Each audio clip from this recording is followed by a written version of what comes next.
Hey, what is up guys? RichHomieQuinn here, back with another video, and in this video I'm going to be explaining how to place in cash cups. Let's hop right into it. Let's hop into the first game, as the first game is very crucial. You definitely want to be aiming for the win, as it gives your teammate that momentum and that confidence boost starting the tournament. So it is very important to aim for the win.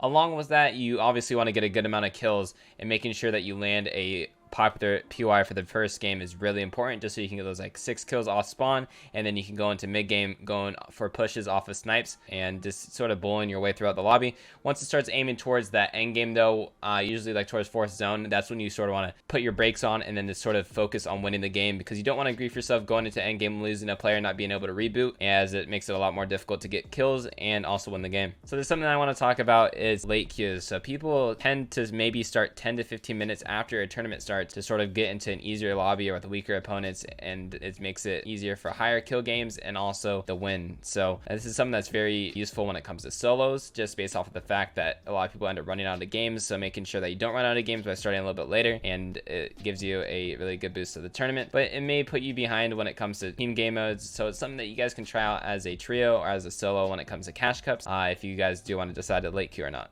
Now, sort of talking about is if you end up having a really good game, you then get put into a stacked lobby. Stacked lobbies are definitely a little bit more difficult to do well in. So what I sort of aim for is trying to go for a couple kills early game or early mid game, and then just sort of go into the end game trying to get 2 wins in a row, or getting another, top 3 or whatnot. So making sure that you aim and play for a hard end game for your second game is also super important.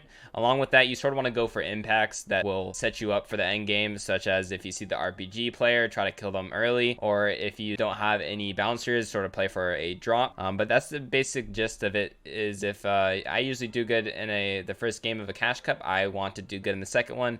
Usually the easiest way to get high points is by aiming for that win. The biggest thing when it comes to cash cup is not tilting. When this comes to solos, trios, duos, squads, whatever the cash cup may be, you want to be aiming for 3 games per hour, so you sort of have 1 extra game if you end up having a blunder when it comes to the last hour. But yeah, just making sure that you play out all your games, you don't hot drop, you don't die off spawn early, and that you do aim for that end game is super important. And if you end up running out of games, especially in solos, feel free to hop into creative just so you stay on that 3 games per hour. That's something that Unknown used to be really good at. When he would wait for the 15 minutes to be up, he would then hop into his 4th game, and then he would be into a low elo lobby, which he was able to get a lot of kills and pop off, and then put him to the top of the leaderboard. When it comes to the stack lobbies, it's a lot more difficult to get higher points, especially with the no elim cap. So he was sort of able to abuse that, and you can too.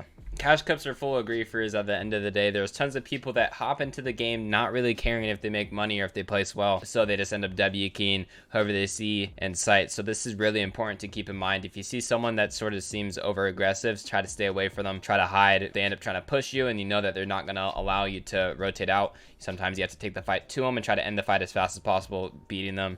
For team game modes, mainly you want to find a trio that fits your playstyle. It's really important to have some chemistry and knowing who you're playing with before, just so you don't get tilted and that you actually enjoy the whole cash cup experience, as it's already pretty difficult to do with good teammates. If you find bad teammates, it's going to make it only 2 times as more difficult and more of a pain to go through. So making sure that you find people that fit the roles on the team and play your play style is super important to having a successful cash cup. At the end of the day, I want every single one of you guys to play out the full cash cup. Instead of comparing yourself to pros and aiming for that money, if you aren't in that money range, usually you should be trying to improve week after week after week, because then you will eventually be able to make money if you end up working on that. People usually like to shoot for the stars when they barely can even hit top 100 when it comes to placement. So making sure that you aim for improvement and realistic goals is really satisfying to complete, and you will eventually be able to get to that point where you can pop off and even make money in the tournament. If you guys did enjoy the video, please drop a like, sub, and comment what you want to see next. I will see you guys in the next one. Peace out.